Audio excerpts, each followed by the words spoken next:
Qizlar, eng qiziq joyiga keldik. Bugun sizga men mana shu qisqacha videoyimda aynan Fiverrlikdan daromad yo'llarini men tushuntirib beraman. Birinchi o'rinda men sizga molodets deyman, chunki aynan videoni mana shu joygacha ko'rib kelganingiz bu o'zi hayotingiz uchun, hayotingizni o'zgartirish uchun mas'uliyat olib oldiga qadam tashlaganingizni belgisi.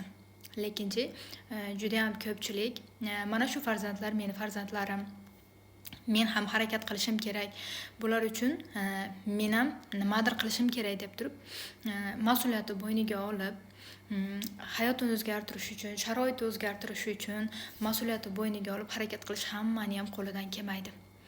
Ayniqsa har bir odam o'zini ichida qizlar yalqov meni bo'ladi. Mana shu menni yengib turib, qizlar yalqov menimizni yengib turib harakat qilish bu hammani ham qo'lidan kelmaydi. Ya'ni o'zini rivojlantirish. Aynan mana shu Fiverrlikda daromad topish uchun siz bilimga ega bo'lishingiz kerak. Faqatgina pul qizlar bilim bor joyga keladi. Hech qachon pul bilim yo'q joyga kelmaydi. Aynan siz Fiverrlikda tanladingizmi, unda siz YouTube to'ltirib besplatniy darslar bor. Mana shu darslarda hatya qizlar 20% ni ko'rib turib siz harakat qiladigan bo'lsangiz, unda qilayotgan harakatlaringizda so'zsiz rezultat bo'ladi. Yuqorida aytganimdek, men sizga eng zo'r narsani, ya'ni hozir Fiverrlikda topadigan daromadlaringizni turi to'g'risida men tushuntirib beraman, qizlar. Aytaylik, sizlar savdogarsizlar. Savdo qiladigan bo'lsangiz, faqat savdodangina daromad topasizlar, to'g'rimi? Faqatgina tovardan chiqqan foyda bilan daromad topasizlar. Lekin Fiverrlikda bunday emas, qizlar. Fiverrlikda daromad turi ko'p. Birinchi o'rinda men shu narsani aytaman. Fiverrlikka yangi yozilgan odam ham bu yerda daromad topiladi. Bugun siz yozildingizmi, o'sha siz ertaga foydaga chiqasiz. Chunki tovar qizlar zavod senasida keladi sizga. Ya'ni 20% sizga avtomatik skidka bilan beradi. Undan keyin 26%, 50%, tovarlarda 70% skidkalar berib boradi. Siz mana shu tovarlarda qizlar avtomatik bugun yozilib o'sha ertaga siz dohodga chiqalasizda. Ko'ryapsizlarmi, qanaqa mumkinchilik bor bu yerda. Undan tashqari qizlar, Fiverrlikda ishlab turib sizlar oylik olasizlar. Oylik har 20 kunda oylik olasiz, o'shanda 1 yilda 18 marta oylik olasiz. Bu davlat ishlarida ham bunday imkoniyat yo'q. Undan tashqari qizlar, yosh bolalaringizga пособие olasiz. Yosh bolalaringizga bu yerda пособие olsangiz bo'ladi. Boshqa farzandlaringizga qizlar, boshqa farzandlaringizga 1,5 ming, 2 mingdan olasiz. Boshqa farzandlaringiz bo'lgan bo'lsa, agar farzandlaringiz 3-chi yoki 2-chi, 4-chi farzandlaringiz bo'lgan bo'lsa, o'sha siz 5 mingdan, har 20 kunda 5 mingdan yosh bolalarga пособие olsa bo'ladi. Keyingisi qizlar, bu yerda stabilnost pul deb qo'yiladi. Stabilnost daromad deyiladi. Stabilnost daromadini olsangiz bo'ladi. Развитие bonusini olsangiz bo'ladi. Ya'ni kompaniya tomonidan qizlar ko'ryapsizlar, shuncha pul yo'li bor.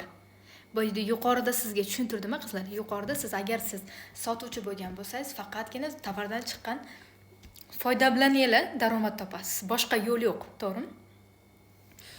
Siz o'qituvchisiz, siz faqatgina oylik olasiz, bo'ldi, boshqa daromad yo'li yo'q.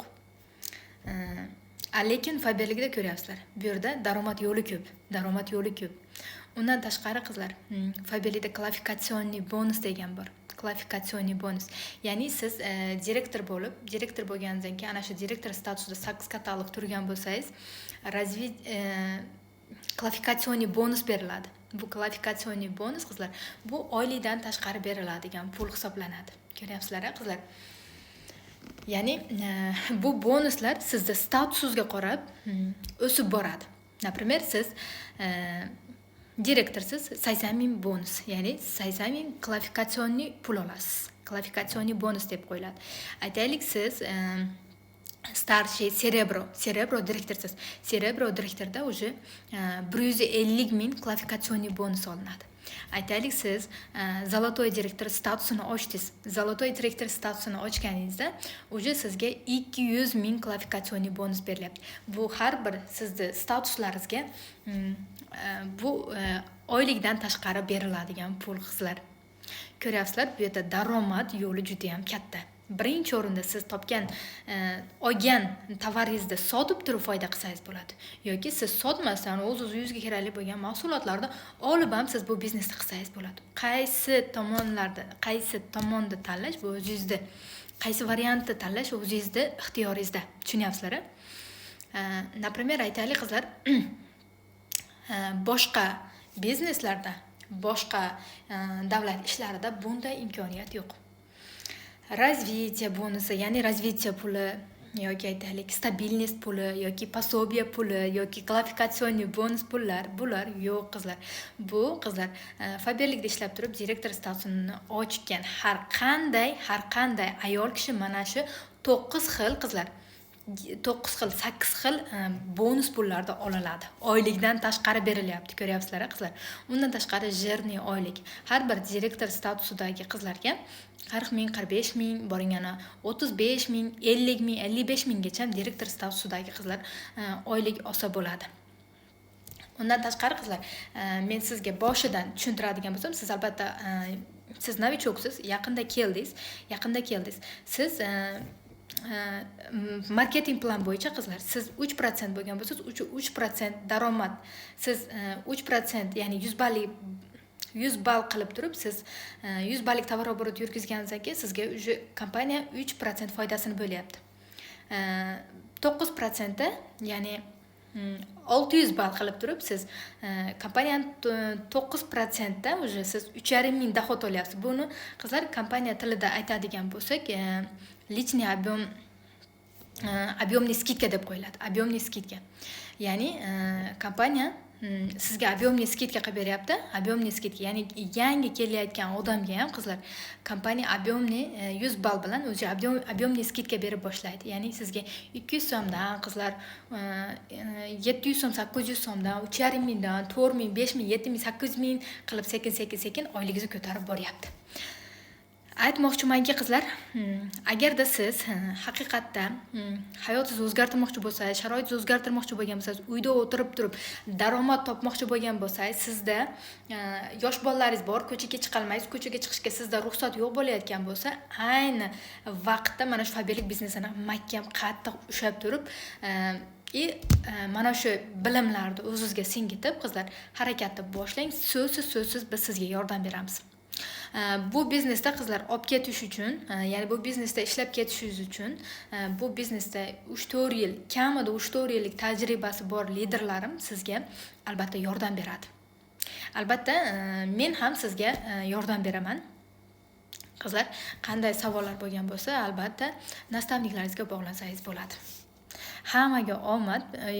Aynan siz Faberlikda ekansiz, siz mana shu biznesni tanlabsiz qizlar. Sizlarda men ishonib aytaman, katta daromadlar kutyapti. Aynan Faberlik qizlar, bu Alloh tomonidan sizga berilgan nihoyatda katta rizq eshigi.